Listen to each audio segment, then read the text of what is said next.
¿Qué tal, Domingo? ¿Cómo estás? ¿Qué tal, Richard? Hoy te veo africano. Sí, no, bueno, es que me han regalado una libreta que tiene así como motivos africanos, de hecho, Sí. porque está hecha en África. Es de una Ah, ONG que pues ayuda no sé, en un poblado o sí, algo así, y entonces pues una de las cosas que hacen es que las mujeres las aldeanas. hacen libretas y bueno, pues la verdad es que sí que parece africana y es que lo es, Claro, es que no es esa tela es postureo, africana. En mi es pueblo hay tela una africana. tienda de, Eso sí, es, de objetos africanos. pues esto es, me la regalaron el otro día y bueno, pues ahí la tengo, está muy bien, la utilizo. ¿Has visto que a nosotros nos pega todo? A, no- Nos da igual, a mí cualquier cosa, sí. No, ¿verdad? además que, a ver, es bonita, está bien, pues Muy chula. yo utilizo mucho libretas para apuntar, pues me quedé con esta. Muy bien, pues nada, me ha sorprendido. ¿Qué tal? ¿Cómo estáis? Bienvenidos a Economía para quedarte sin amigos. Hoy metemos mano... Uy, uy, ¿cuánto hace que no escuchas esta frase? Sí, meter mano en un contexto, no sé, de cachondeo. Va el tío y me intenta meter mano. No. Ahora es abuso. Sí, ahora es abuso. Que es más borde y deja huella. Como si todos nos lleváramos ya de serie demasiadas huellas emocionales. Oye, por cierto, ¿cuánto hace que no escuchas la palabra cachondeo? ¡Qué cachondeo! Cosa fina. ¿Cuánto hace que no te ríes de que alguien te ha intentado meter mano bailando? El muy subnormal. Oye, ¿cuánto hace que no escuchas la palabra subnormal en un contexto de es un bobo del culo? ¿Culo? ¿Cuánto hace que...? No voy a seguir. Ya nada es lo que era. Tus padres ahorraban para pagar su casa y en herencia lo mismo tus abuelos les dejaban otra. Y como clase media, pues sacaban un poco la cabeza. Ahora, que lo sepáis, pertenecéis a una asquerosa casta de rentistas. Las ministras balbucean. La izquierda solo puede ser incoherente y el aire que respiras te lo ha expropiado el cambio climático. Vamos a celebrar la llegada del año por todo lo alto, con un cachito de sentido común. ¿Qué tal? ¿Cómo estáis? Bienvenidos a Economía para quedarte sin amigos. Sí, somos nosotros, Domingo. Sí. Que hoy ha elegido, Domingo, nuestra primera canción. No. Cachitos, Economía para quedarte sin Eso amigos. no es así. Lo que pasa es que como dijiste que este iba a ser... ¿Cómo que no es así? No, No me dejarás mentir. es que así dicho, tú me dijiste, es el primer programa del año y entonces dijimos, bueno, pues vamos a hacer un poco cachitos Economía para quedarte Claro. sin amigos, vamos a poner música un poco de Nochevieja, ¿no? Eso Para el es. primer programa del año. Y entonces yo te dije, pues entonces pon a Sabrina, ¿no? Porque música de Nochevieja, lo primero que se le viene a uno a vale. la cabeza es Sabrina. Pero entraba en ese contexto, no es que yo de la nada dijera, vamos a poner a Sabrina, que tampoco me Y importaría. hemos hecho Oye, feliz a nuestro técnico, a Javi. a mucha gente, porque esto es a gente muy mayor, como Eso ya la nosotros, gente le hizo gente feliz muy el viejuna, momento. es verdad. Pero esa noche vieja de toda España esperando la canción de Fíjate Sabrina ahora, Salerno. la que se armaría. No, porque hemos perdido la inocencia y la capacidad de sorprendernos. Ahora es como que todo da igual, pues en aquella noche vieja toda España estaba esperando la actuación de Sabrina y Claro. fue como muy En divertido. aquella época no existía la palabra machirulo, por ejemplo. No existía nada Hemos de inventado esto. cosas muy tontas Y que nos perjudican mucho. Teníamos 2 canales de televisión y no nos pasaba nada y no teníamos que estar ahí discutiendo, no, ¿qué plataforma vemos hoy? ¿No? Pues ahí pues lo que echaban y lo que echaban pues te gustaba y te lo pasabas bastante bien. Claro, Así y que, antes de empezar a grabar este podcast le decía yo a Domingo, ¿cómo se apellidaba Sabrina? Salerno. Y se lo sabe también, claro. Hombre, claro, Sabrina Salerno. Bueno, pues desde aquí le mandamos un besito a Sabrina, Sí. que hace un par de meses creo que fue operada de cáncer de mama. Ah, pues sí, sí. Mucho ánimo, Sabrina, y nada, que fuiste un gran hit aquí, Hombre. en la Nochevieja española. Un referente para varias generaciones. Muy bien, y más allá de comentar los temas que vayamos hoy a escuchar, ¿de qué vamos a hablar hoy? ¿Con quién nos vamos a enemistar? Bueno, pues en general con la izquierda española y con algunos de sus portavoces que han hecho algunas declaraciones este pasado año, pues un poco peculiares desde el punto de vista económico. Vamos a intentar explicarles por qué estaban equivocados o qué es lo que no han sabido ver para hacer esas declaraciones. Este es el programa de los mejores o peores, no sé, según cómo lo miremos, audios del año. Porque son algunos de ellos bastante curiosos. Bueno, pues vamos a empezar pues por el temazo del año, que es esto del fango, del bulo, de la mentira. Sí. ¡Qué pesadilla! Sí. Y yo soy enormemente partidario de mentir. Mentir. No, vamos a llevar un votante informado que sepa qué nivel tiene cada una de las decisiones. No va a funcionar. Mentir, decir que la Unión Europea les puede salvar la vida, que es fundamental, que la Unión Europea les puede dar más becas, aunque no tenga competencia sobre esto. Bien, pues aquí escuchamos a Pablo Simón, Sí, yo creo politólogo. que de todos los que van a salir en los odios es el único que conozco personalmente y me cae bastante bien. Siempre, tampoco es que sea íntimo, pero le he tratado varias veces. Es una persona muy amable. Dando una charleta ante Sí. unos alumnos Y o unos chavales. Nos generó mucha curiosidad esto. Hay que mentir. Y yo, un poco maldad, lo que pensé es, me parece bien, estoy bastante de acuerdo con Pablo Simón, porque si tienes que defender a la Unión Europea en la actualidad, va a ser imprescindible que mientas. Claro, o sea, si vas a decir la verdad, pues no la vas a defender mucho, no te vas a ganar muchos aliados.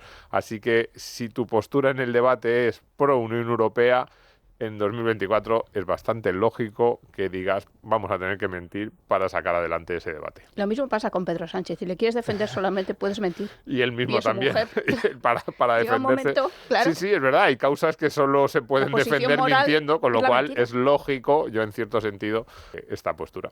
Pero bueno, esto era un poco una pequeña maldad, ¿no? Dedicado a los tertulianos, estos que están todo el día hablando de los bulos, de la prensa, de la mentira, del populismo, de cómo Trump utiliza esas mentiras en su provecho, pues nos hizo mucha gracia este audio. A los rentistas se acabó que nos roben cada mes la mitad del sueldo. Se acabó que ellos cada vez sean más ricos y tengan cada vez más pisos y nosotros cada vez seamos más pobres. Tenemos 4 propuestas que se podrían aprobar el día de mañana y que son la solución real. Primero, bajar el alquiler un 50%. Segundo, contratos indefinidos. No puede ser que los inquilinos estemos angustiados cada vez que se nos acaba el contrato porque el casero puede decidir si le apetece o no le apetece renovarnos el contrato. 3, tenemos una gran parte del parque de vivienda desviado a usos no residenciales.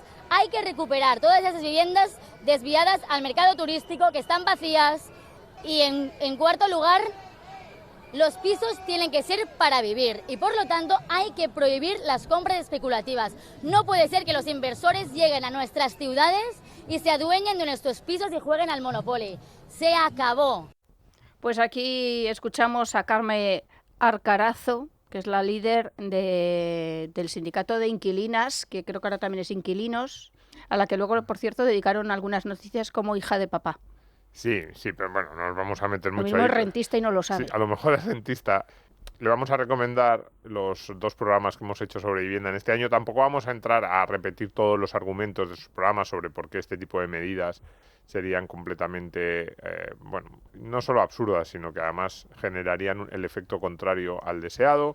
Pero aquí el error económico que a mí me gustaría destacar en este primer tema es pensar que el único que actúa eres tú. Esto le pasa mucho a la izquierda, ¿no?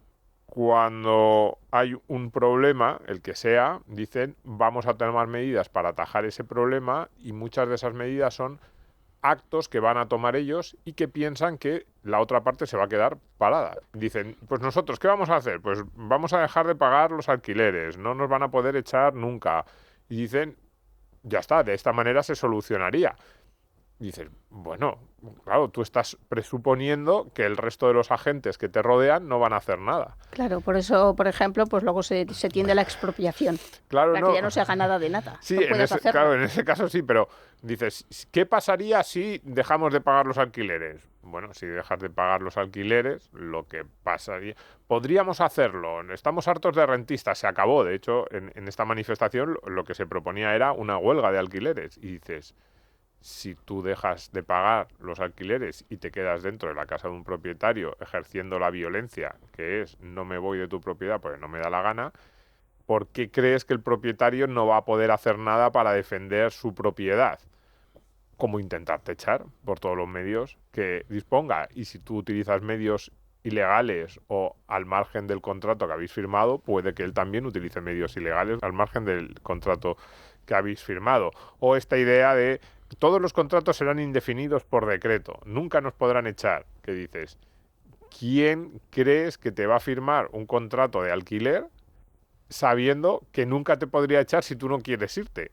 Incluso aunque no pagues, porque además, como esa luego es la siguiente propuesta, de no vamos a asumir subidas abusivas del contrato, Directamente colapsaría el mercado, pero sobre todo es como la otra parte actuaría, y si tú planteas en ese discurso así de se acabó una actuación semilegal o semiviolenta, como sería me quedo en la casa de otro y no me van a poder echar, ¿por qué crees que la otra parte no va a pensar en qué tipo de contramedidas va a tomar para evitar eso? Claro, no se va a defender. Claro, pero no se que va a el resto defender va a hacer en los mismos términos que estrella tú. de mar. Pero nunca lo hacen. Siempre la izquierda plantea como medidas desde cuando plantean topes a los precios, este tipo de subidas de impuestos. Siempre es como lo plantean en términos de foto fija.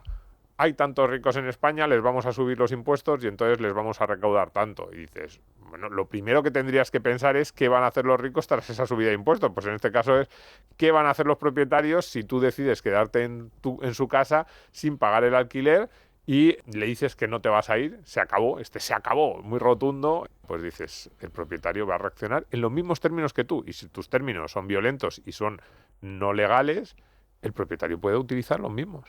Vamos con el segundo momento. Segundo, en la sobre Sexta, la vivienda. Sí, un economista, Julen Boyain. Me gustaría comentar unos datos del INE que publicó en 2023, que son referentes a 2021, y es la cantidad de viviendas vacías que había en las ciudades. Y vivienda vacía no es una segunda vivienda donde vas de verano, no. Es una vivienda donde no se ha encendido la luz ni 15 días a lo largo del año. En Madrid hay 97.000 viviendas vacías y hay 7.800 viviendas que están ofertadas en alquiler. Es decir, solo un 7,9% del total de las viviendas vacías. En Barcelona hay 75.000 viviendas vacías. No es verdad, Ada Colau. En un estadio exhaustivo, 11.000. Estos son los datos que ha ofrecido el propio INE en verano del 2023. Son datos que también manejamos nosotros y son datos del todo esto va como de expropiar viviendas. Sí, un poco. Vivienda vacía, vivienda mía. Sí, un poco y rima y todo. Al final del corte, no lo podemos poner entero, es muy largo, además se meten ahí en una discusión en la Sexta. Por cierto, el economista que le respondía, que era Gonzalo Bernardos, que yo no suelo estar muy de acuerdo con lo que él dice, en este caso tenía razón cuando decía, no, es verdad, Ada Colau, tiene razón. Y al final del corte, este economista, Julen Boyain, lo que propone es expropiar las viviendas vacías, es decir, quitárselas a sus propietarios. Y el primer error, no solo económico, sino es casi de lógica, es esta idea de que hay decenas de miles de viviendas vacías. Él citaba los casos de Madrid y Barcelona, que es curioso. En primer lugar, tanto Madrid como Barcelona son dos de las provincias en las que menos porcentaje de vivienda vacía hay en el conjunto de España. Que esto es lógico por muchas razones. Todos intuimos que hay muchas más viviendas vacías en Teruel o en Cuenca que en Madrid, porque ahí sí que hay muchos pueblos que dices antes estaban mucho más habitados que ahora, con lo cual se han ido vaciando las viviendas. Luego, los datos del INE, que dice, son datos del INE, es verdad, hay una estadística del INE, lo que pasa es que es una estadística que engloba todo y que no discrimina. Y sobre todo, que no discrimina en el sentido de viviendas vacías que todos tenemos en la cabeza, ¿no?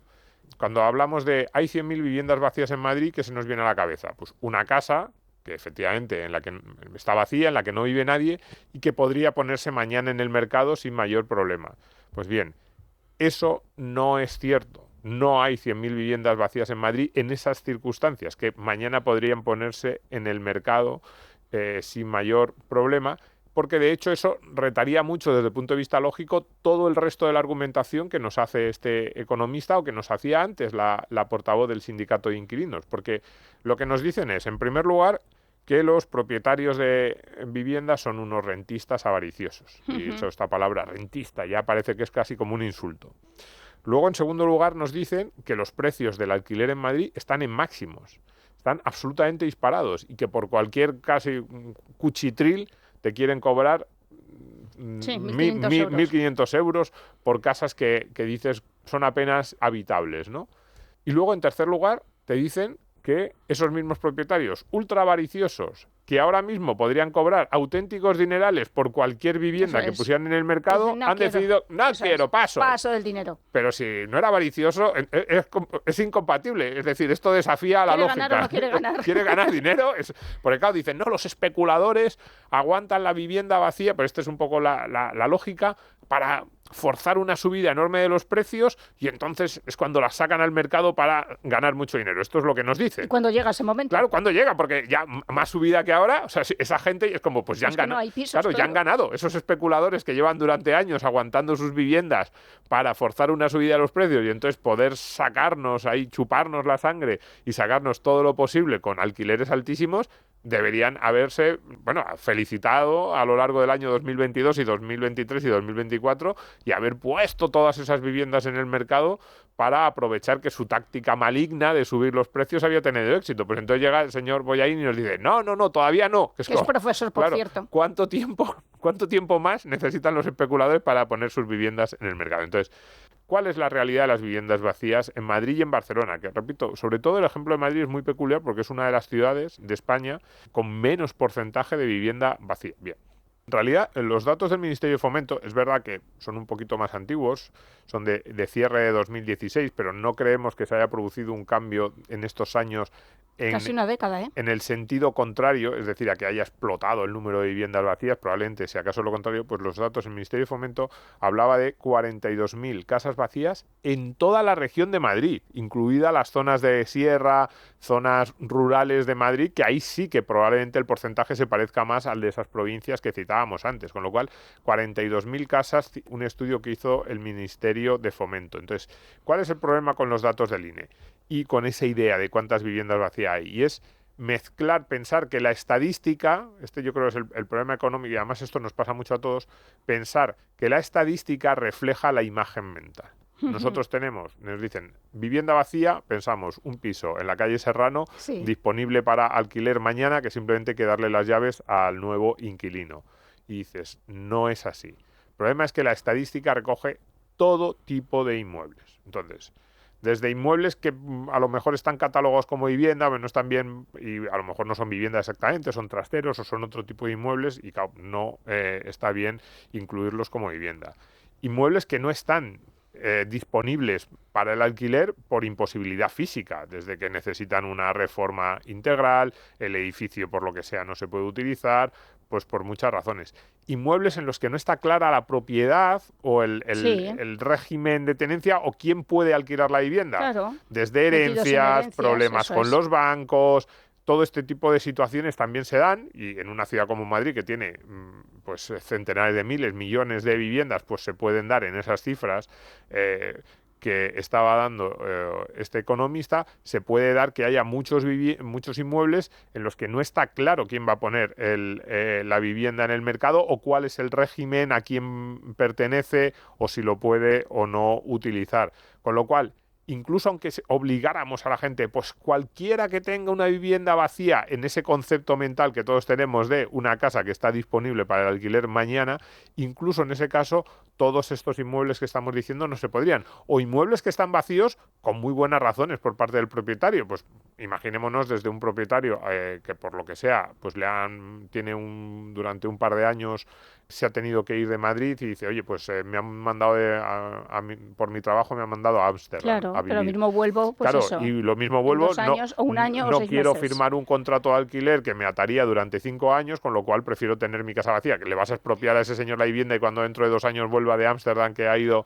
Pues ese expropia a otro. Claro. Sí, nos liamos unos con otros. La realidad es que viviendas vacías en Madrid, en el concepto en que nosotros imaginamos, por eso digo que el error es pensar, imagen mental, vivienda vacía disponible mañana para alquiler, frente a la estadística es muchísimo menor. ¿Cuál es la cifra? En realidad no podemos saberla, pero viendo los datos que da ese Ministerio de Fomento hace unos años, antes de que llegara el boom de los precios de alquiler, que probablemente ha hecho que descienda esa cifra, repito, 42.000 en toda la región, no en la ciudad de Madrid.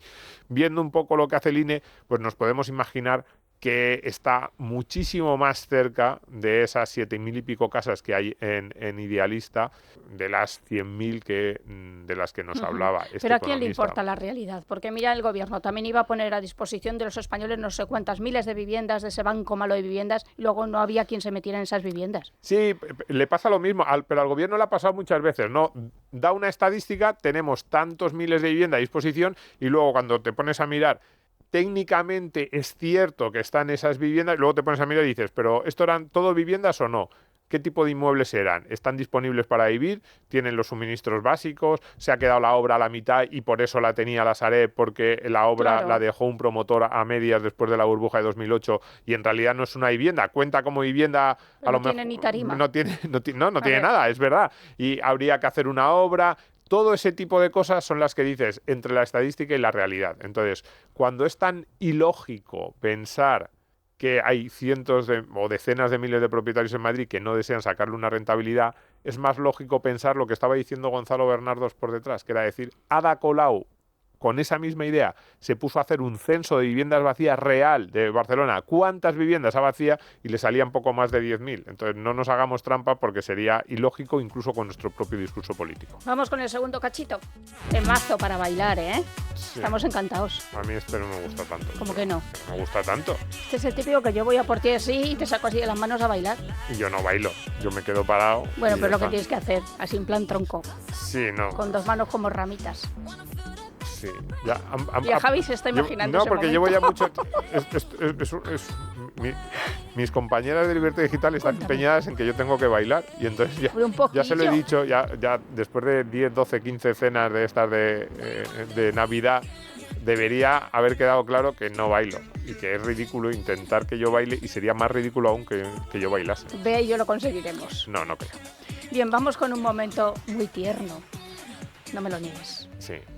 En este Día de la Infancia queremos recordar que la mayor amenaza para los derechos de todos los niños y las niñas en el mundo es la crisis climática y sus devastadoras consecuencias. ¿Por qué? ¿Cómo afecta esto a los niños y niñas? La crisis climática tiene un efecto directo en todos los derechos de los niños y las niñas, su derecho a la salud, su derecho a la educación, su derecho a la protección. ¿Por qué se produce esto? Porque los niños y las niñas son más vulnerables a los efectos de la crisis climática. Por ejemplo, son más vulnerables a problemas físicos, como el desarrollo de enfermedades infecciosas por un aire contaminado o por aguas contaminadas. También sus cuerpos regulan peor la temperatura. Por otro lado, ante situaciones de emergencia, y lo hemos visto en la DANA, su derecho a la educación se ve interrumpido porque las clases muchas veces se ven interrumpidas también. E incluso en otros contextos también su protección. Por ejemplo, hay determinados contextos de países en los cuales está relacionada las crisis climáticas con el aumento de los matrimonios infantiles. Es una genio. Sí. Dice Javi, se lo ha aprendido como mi hija la poesía del cole. Sí.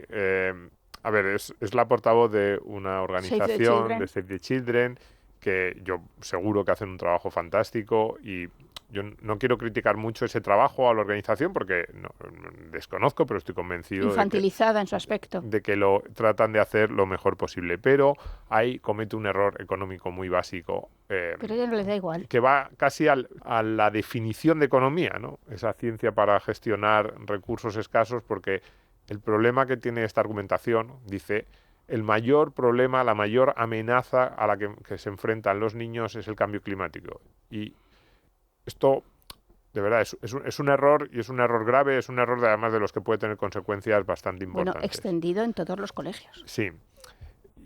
¿Por qué? De hecho, buena parte de la argumentación sobre el cambio climático incide en este mismo error, en este caso, como además habla de los niños más vulnerables, de las regiones más pobres del mundo, y es el concepto de recurso escaso. Si tuviésemos a nuestra disposición todo tipo de recursos, incluido el tiempo, que es muy importante, y las personas y las horas de trabajo, pues probablemente este error pues sería menor, o directamente no sería un error, podríamos pensar, oye, todos aquellos recursos económicos, materiales, humanos, que dediques al cambio climático no luchan o no evitan que puedas dedicar otros muchos recursos a luchar pues contra enfermedades, contra la falta de alimentos, contra la falta de energía pues para calentarse, etcétera. El problema es que no tenemos todos los recursos, vivimos en un mundo de recursos escasos, todos. Mentales Todos. y materiales. También desde Amancio Ortega hasta el último. Entonces, esto lo hemos explicado mucho, pero hay que decirlo otra vez frente a este tipo de argumentaciones. Si tú crees que la mayor amenaza es el cambio climático, entonces es lógico que la mayor parte de tus recursos para ayudar a los niños más pobres los dediques a luchar contra el cambio climático. Y que incluso en situaciones de aparente contradicción o que luchan dos recursos en direcciones opuestas, priorices aquellos del cambio climático. Entonces, a lo mejor te dicen, ha habido un terremoto o ha habido una situación de devastación en una región. Y podemos llevar comida para ayudar a los niños, a las familias, agua, lo que sea, a esa región. Pero no lleves desodorantes con spray. No, pero dices, necesitamos llevarla en aviones, necesitamos llevarlo envuelta en plástico, necesitamos poner un generador de gasóleo. Claro, si tú crees que la mayor amenaza para los niños es el cambio climático, a lo mejor piensas, oye, no llevemos esos recursos. Y alguien dirá, no, estás poniendo un ejemplo extremo. Bueno, quizás en el caso de una emergencia alguien diría, venga, como es una emergencia solo por esta vez. Contaminemos, ¿vale? Pero pensemos en una situación no de emergencia. Dices, ¿está bien abrir una planta de producción eléctrica con carbón en una región africana en la que ahora mismo no tiene electricidad para suministrar electricidad? Yo creo que sí, pero si crees que la mayor amenaza a la que se enfrentan los países pobres es el cambio climático, a lo mejor tu decisión es que no. Y esto sí que lo están haciendo muchas instituciones europeas, por ejemplo, a la hora de determinar si el tipo de ayuda que se da a los países del tercer mundo miden el impacto en términos climáticos, en términos de emisiones, la huella.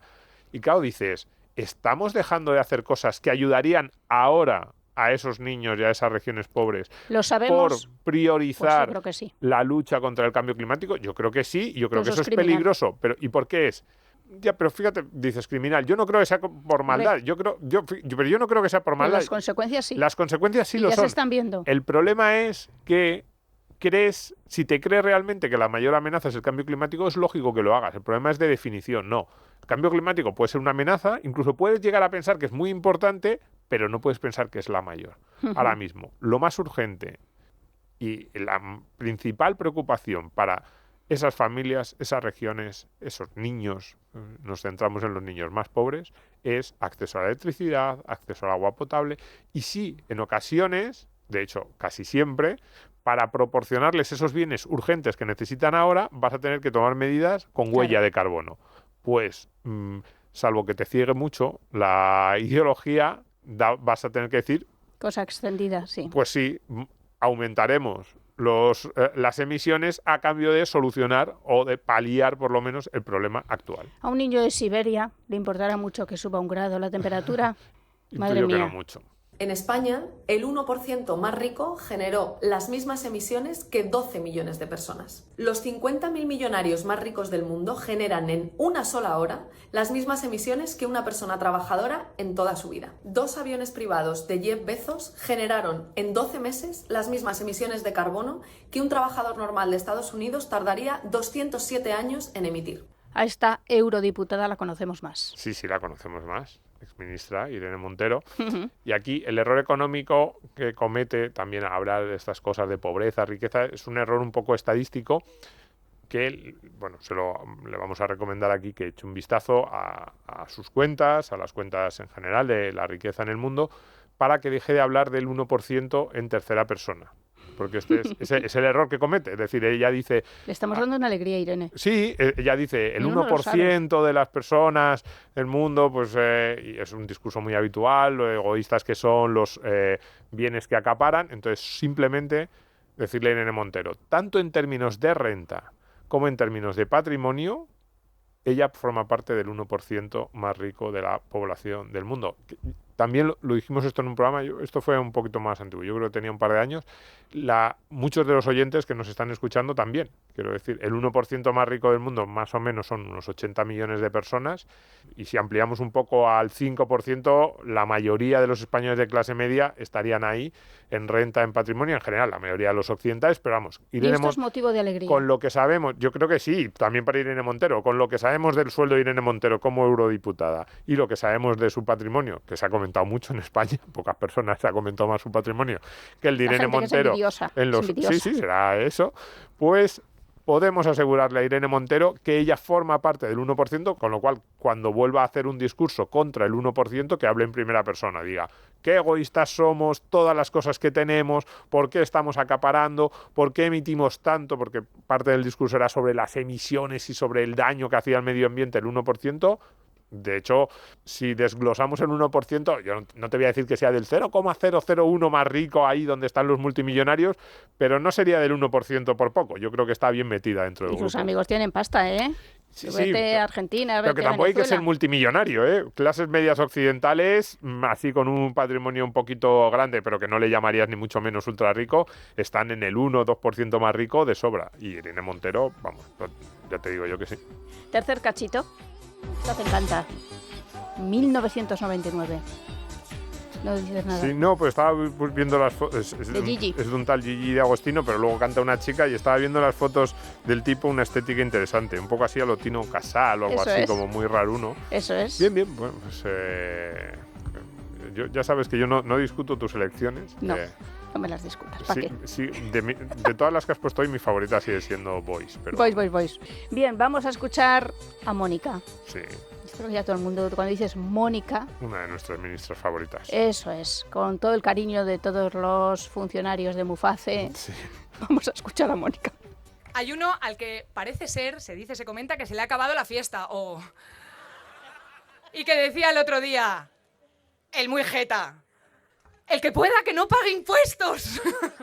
Pues mirad, un trasplante de pulmón cuesta 70.000 euros, un embarazo cuesta 4.000 euros, un bypass 25.000 euros, una operación de rodilla 4.500 euros, el coste diario de un ingreso hospitalario 5.000 euros. ¿Sabéis cuánto pagamos cuando salimos de la puerta de nuestra sanidad pública? 0 euros. Así que sí, por favor, pagar todos los impuestos que podáis. De ello depende nuestra salud, de ello depende nuestra sociedad, porque vamos a defender cada euro que entra para que salga un euro destinado única y exclusivamente a la salud. Y vamos a perseguir el fraude, vamos a perseguir la corrupción, porque tenemos una sanidad pública de la que estamos plenamente orgullosos. Una sanidad pública que es el eje de nuestro estado de bienestar, que es el eje de nuestra sociedad. Una sanidad pública ¿Qué le que dices es tú a Mónica? Bueno, aquí fundamentalmente es esa idea de no podríamos pagarnos la sanidad si no hubiera sanidad pública. Y dices, pero entonces ¿quién paga la sanidad? En términos agregados. Que ya estamos pagando, ¿no? ¿Quieres decir? Claro, en términos agregados, quienes pagan la sanidad son todos los españoles. Entonces, si no hubiese sanidad pública, el mismo dinero que ahora mismo estamos destinando a sanidad pública lo podríamos gastar en sanidad privada todos los españoles. Entonces, la discusión podría ser si algunos españoles no podrían pagarse ese seguro sanitario. ¿Qué hacer con esos? Pero para la gran mayoría de españoles, sobre todo las clases medias, que muchas veces Pero yo creo que en ese no hay duda. Quien no se lo pudiera pagar, ¿no? Se lo cubriría el Estado. Claro, por eso digo, pero Mónica García en este corte, y además es una retórica bastante habitual en la izquierda, lo que dicen es, frente a la sanidad pública gratuita, hemos cubierto todos estos tratamientos que valen tanto. Entonces, desde el punto de vista económico, de nuevo, es ilógico. La discusión puede ser, oye, ¿qué es mejor? ¿Pagar esto vía impuestos o pagar esto vía cuotas? Incluso podríamos discutir si el sistema español es el más operativo o un sistema tipo cheque sanitario, por ejemplo, como el holandés. Si sería mejor, en Holanda lo que ocurre es que el Estado te obliga a contratar un seguro médico, pero tú eres el que decide. El sistema holandés en realidad es un Muface para todos. Tú, ahora que hablabas de Muface, el sistema holandés, imagínense que toda la población estuviese cubierta por Muface. Es decir, el Estado paga la cuota o de todos, o al menos de aquellos que no se la pueden permitir por niveles de renta, y eso sí, tú estás obligado a contratar un seguro, pero eres libre de contratar el seguro de la entidad privada que más te guste. Entonces, de nuevo, discutimos, oye, ¿es mejor un Muface para todos o el sistema tal y como está establecido ahora mismo? Pero no hagámoslo en términos de costes, porque en términos de costes entramos en una incoherencia lógica, una contradicción lógica, porque estamos diciendo los españoles no serían capaces de pagarse esta sanidad y al mismo tiempo los españoles con sus impuestos son capaces de pagar esta sanidad. Hay algo ahí que falla. Desde luego. En fin, pues del CENIO no ha dicho nada en este corte, ¿no? No, de lo del cáncer y eso, de vamos a todo el dinero para sanidad pública. Bueno, y para otras cosas, ¿no? Parece sí. El CENIO artístico, no sé qué. En esto del centro del cáncer parece que también se dedicaba a otras cosas, el dinero. El Tagrisso, la mayoría de la gente no sabrá lo que es. Mira, es una medicina, es un fármaco de inmunoterapia para el cáncer de pulmón metastásico. Mi madre lleva 2 años tomando esa medicación. que tiene un cáncer de pulmón. Hoy he mirado lo que vale ese medicamento. Ese medicamento vale en un mes, una caja de pastillas, 8.400 euros al mes. Mi madre lleva 2 años con una calidad de vida buena, una calidad de vida excelente para la enfermedad que tiene. En 2 años habría gastado 200.000 euros en seguir con vida. Mis padres viven con una pensión de 1.500 euros y tienen una casa que han conseguido durante toda su vida trabajando que costará 160.000-170.000 euros.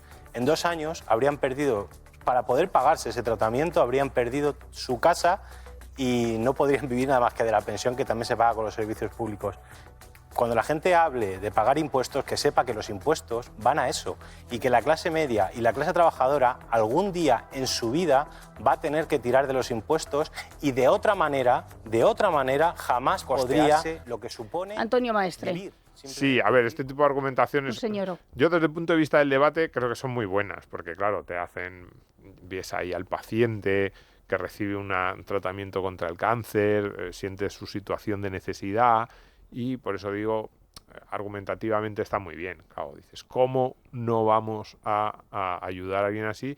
¿Y qué alternativas? Fíjate, la sanidad pública, cómo le financia un tratamiento que sería imposible que él pagase, ¿no? Y eso ni ahorras para eso. Claro, nos ha pasado mucho, yo he discutido esto con muchas personas que dicen, yo nunca me podría pagar ese tratamiento. Entonces, ahí el error económico es pensar que la forma de afrontar o de financiar la sanidad, la única forma es la que tenemos actualmente. Entonces, primer elemento en el debate que debería entrar es: nadie está planteando una sanidad o un modelo sanitario en el que cada vez que tú necesites un tratamiento vayas y lo pagues de forma íntegra.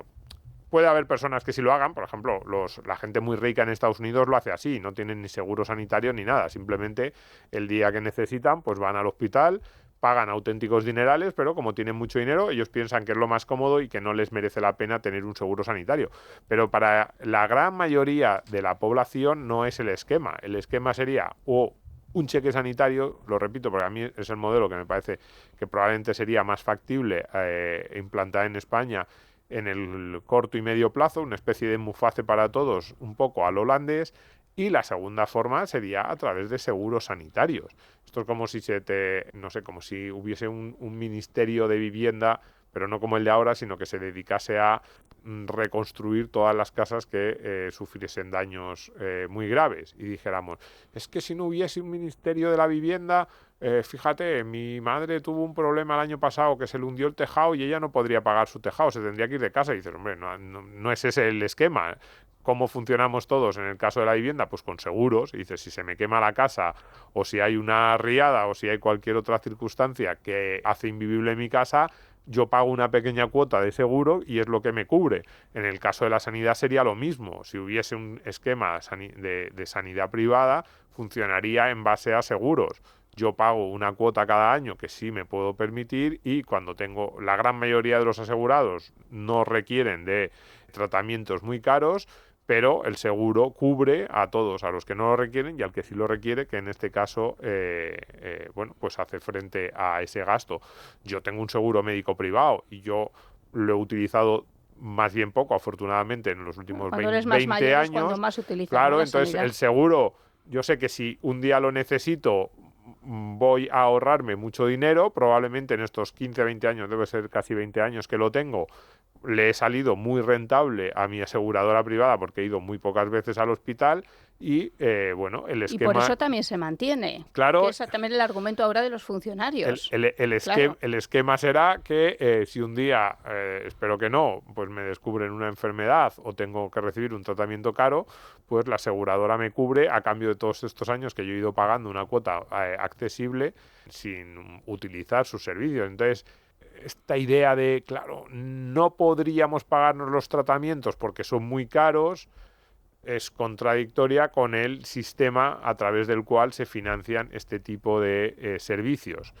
Y repito, incluso sin llegar a ese esquema de sanidad privada, que podríamos discutir mucho, cuidado, porque algunos de los modelos sanitarios que mejor funcionan en el mundo, como el de Singapur, también tienen muy poco que ver con la sanidad pública, tal y como se plantea en España, pero desde luego un modelo de Muface para todos también sería plenamente compatible con cubrir las necesidades y los tratamientos de estas personas que se nos plantean, y sería muy, muy diferente del actual modelo de sanidad en España, con lo cual simplemente no confrontemos un tratamiento caro con un señor que se muere porque no puede hacer frente a ese tratamiento. Hay muchas otras opciones que casi nunca están en el debate público español. Claro, también podemos producir metanfetamina. Podemos hacer muchas como cosas. Como Walter. ¿Quién es Walter? El de Breaking Bad. Ah, vale. ¿Has visto Breaking Bad? No. No me lo puedo creer. No. ¿En serio? Que no veo series. Pues sí, es que porque es justo el ejemplo. Es una postura moral. Es una postura moral no ver series. Cuando todos estéis discutiendo, porque quiero quedarme al margen de vuestras conversaciones de modernos, de no, ¿has visto esta? No, yo no veo series. ¿The Office? Que no veo... pues ve The Office y luego ya apagar la tele. No veo audiovisual producido posterior al 2010. No digo nada más. Vamos con el cuarto cachito. Venga. Yo solo espero que los oyentes que estén escuchando el podcast y paseando por Madrid, el resto le vea como bailar un poco. Bien. Bueno, por Madrid o por cualquier otro sitio. Sí, es que siempre hablamos de Madrid, parece que... No, sí, porque me ha venido un oyente que nos dijo que lo hacía. Que iba bailando por Madrid. Claro, no, que escuchaba el podcast paseando por Madrid. Ah, vale.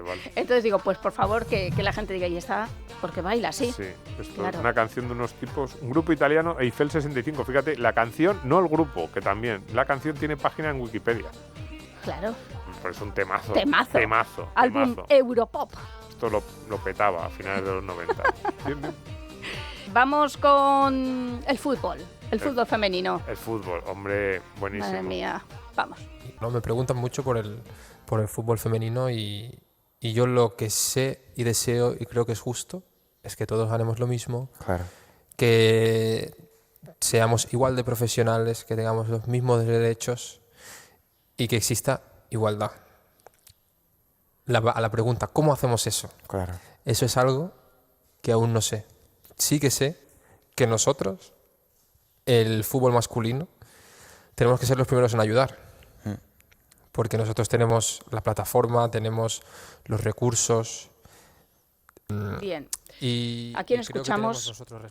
¿A qué futbolista? Héctor Bellerín, lateral izquierdo del Betis.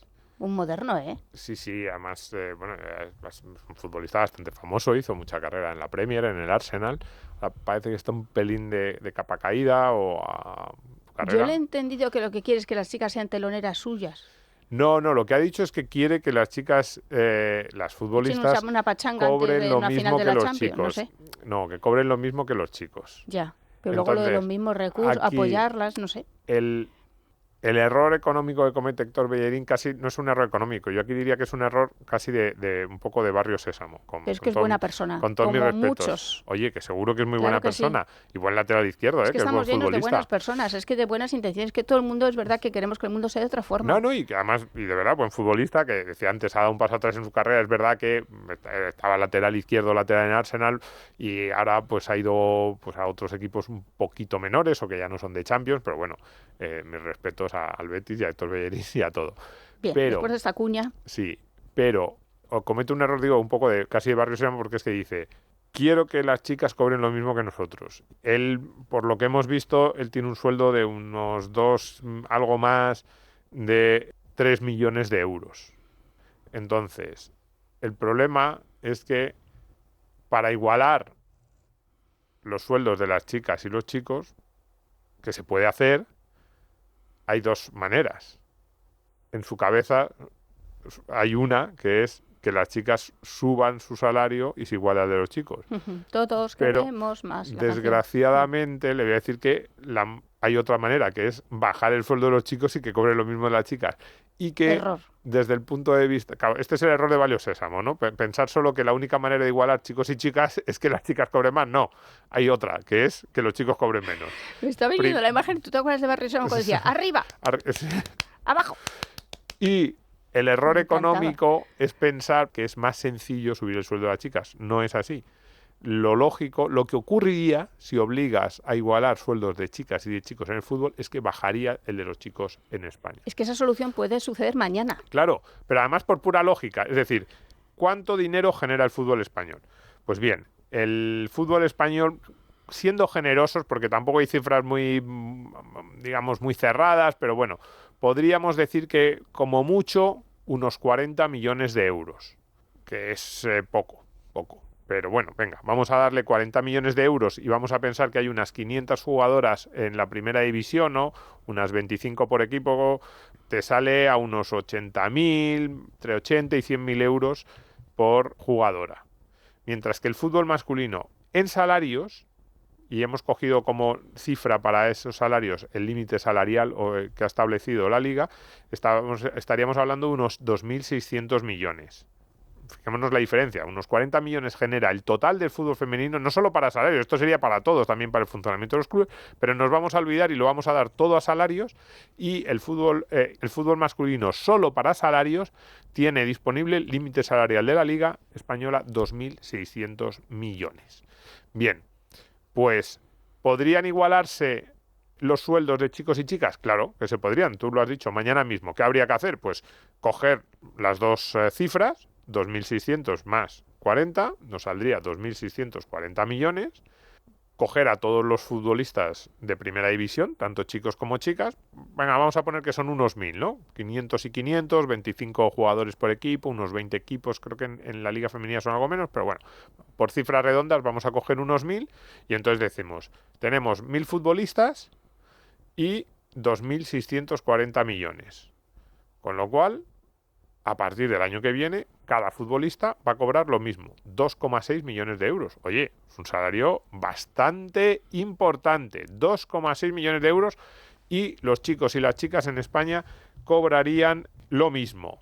Entonces, claro, hasta aquí no hay demasiados problemas. Decimos, oye, pues 2,6 millones de euros, un salario, les haría a todos muy, muy ricos, podrían vivir perfectamente, y de hecho, pues incluso algunos canteranos de primera división, algunos chicos jóvenes, cobrarían más que ahora. No solo las chicas, también habría muchos futbolistas. Entonces, ¿cuál sería el problema? Bueno, pues Lewandowski, por ejemplo, tendría que renunciar al 95% de su salario. Ya. Mbappé, que fíjate lo que le ha costado al Madrid ficharlo, tendría que renunciar al 97, 98%. Vinicius está ahí. Pues con el carácter que tiene Vinicius, hombre, yo lo veo difícil. No, yo no, porque, a ver, son de estos que se besan así el escudo cada vez que meten un gol. Entonces yo estoy convencido de que Vinicius, Lewandowski, Mbappé dirían, no, el Manchester City... ¿Tú vas a hablar con Vinicius? Claro, yo no me atrevo. El Manchester City te va a pagar 30 millones de euros al año, pero tú te has besado el escudo el último día cuando metiste un gol, con lo cual, a cambio de que tus compañeras del Madrid femenino cobren lo mismo que tú, estoy convencido de que tú eres capaz de renunciar al 90 o al 95% La Liga de tu Árabe salario. se está frotando las manos. Cuidado, Héctor Bellerín, en primera persona, porque hemos dicho que él cobraba 3,1 millones de euros, lo que es salario real, pero claro, ahí no están incluidos los bonus, las primas por objetivos, el número de partidos que juegues, los objetivos de si se clasifica el equipo para la Champions, para Europa, etcétera. Con lo cual, Héctor Bellerín yo le calculo, viendo el montante total de lo que cobra, que tendría que renunciar más o menos al 50%. Y de verdad, esto es así. O sea, las cuentas que estamos haciendo, si queremos igualar ahora mismo salario de fútbol femenino y masculino, lo que hay que hacer es ver cuál es el montante total de lo que generan entre los dos y dividir entre todos los futbolistas. Y eso lo que nos saldría es que el futbolista medio de primera tendría que renunciar al 25 o 30% de su salario, las grandes estrellas, y bueno, venga, pongamos a Griezmann también de Atleti o Julián Álvarez, tendrían que renunciar a más del 90% de su salario, con lo que eso implicaría probablemente en términos de lucha por mantener esas grandes estrellas frente a otras ligas. Y eso sí, el problema de esta lógica es que intuyo que algunos de esos futbolistas un poquito avariciosos, que son los futbolistas un poquito egoístas, no estarían dispuestos a renunciar al 95% de su salario. Y claro, si Vinicius, Mbappé, Lewandowski, Julián Álvarez o Lamine Yamal se van de la Liga, intuyo también que los ingresos acumulados de la Liga de Fútbol masculina ya no serían 2.600 millones de euros para el año que viene, sino que serían bastantes menos. Con lo cual, el primer año, 2,6 millones para todos. El segundo año, claro, ¿cuántos espectadores seguirían pagando por ver la Liga de Fútbol sin todas las estrellas? ¿Cuántas marcas publicitarias? ¿Cuántas entradas se venderían? Bien, y el colofón, el broche final, lo pone Yolanda. Se llama salario mínimo. Es la herramienta que nos ha permitido reducir el 25% la distancia retributiva entre hombres y mujeres, aún habiendo caído el PIB 11 puntos. Esto ya son datos y son evidencias científicas. Por tanto, es la herramienta fundamental para reducir la desigualdad. Es la herramienta que ha impactado, como señalaban ahora los y las especialistas, en dos colectivos que eran esencialmente vulnerables: los jóvenes y las jóvenes en nuestro país y las mujeres. Como saben también ustedes, tenemos que hacer algunas cuestiones en nuestro país, ¿no? Saben que nosotros hemos ratificado, por supuesto, algunas cuestiones. Bien, Yolanda y su herramienta y su herramiento. Bueno, ¿qué manejo tiene? Porque, a ver, esto hay que entrenarlo, ¿eh? Sí, pero no te puedo... Porque si no te sale cuerpos y cuerpas. No, como vamos por audios, por parejas, pues 2 de la vivienda, 2 del cambio climático. Dijimos, vamos a meter un segundo corte sobre salarios. Y hemos metido a Yolanda Díaz y soy incapaz de... entenderla. No, o sea, soy incapaz de responderle, no sé lo que quiere decir. No sé, dices, ¿qué errores económicos comete aquí Yolanda Díaz? No lo sé, pero no sé lo que quiere decir. Ni ella. A ver, yo lo único, es verdad que yo disculpo mucho a la ministra Díaz. Pues, que vive en un pisazo, ¿eh? Ya, pero... Y un sueldazo. Yo soy periodista, como tú, estamos todo el día delante de micrófonos. Y tiene peluquera y maquilladora, perdona. ¿Cuántas veces hemos dicho estupideces, no se entiende nada de lo que hemos querido decir, nos hemos equivocado, nos hemos trastabillado hablando? Que yo no soy una servidora y servidore público.